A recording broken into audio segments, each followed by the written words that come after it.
నేను అసెంబ్లీ మెట్లెక్కినా అంటే దానికి కారణం సిరిసిల్ల. నేను మంత్రి అయినా అంటే దానికి కారణం మీ మమకారం.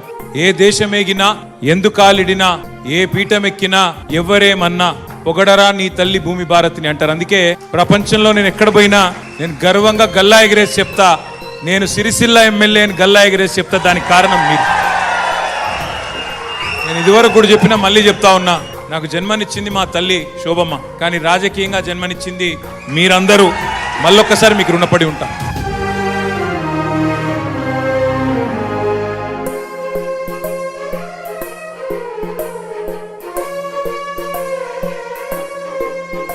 అవకాశం వచ్చింది. ఒక 10 ఏళ్ల పాటు పెద్దలు కేసీఆర్ గారి దయ, మీ ఆశీర్వాదంతో మంత్రిగా పనిచేసే అవకాశం వచ్చింది.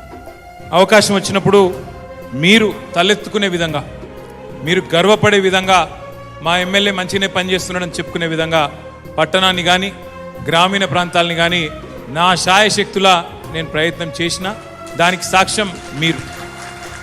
నేను మీ అందరికీ మాటిస్తా ఉన్నా, నా బొందిలో ప్రాణం ఉన్నంత వరకు, ఊపిరి తీసుకునేంత వరకు సిరిసిల్ల నియోజకవర్గ అభివృద్ధి లక్ష్యంగా పనిచేస్తానే మాటను విజ్ఞప్తి చేస్తాను.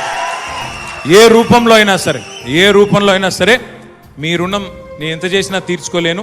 అయినప్పటికీ తప్పకుండా నా ప్రయత్నం కొనసాగుతూనే ఉంటుందని చెప్పి కూడా తెలియజేస్తూ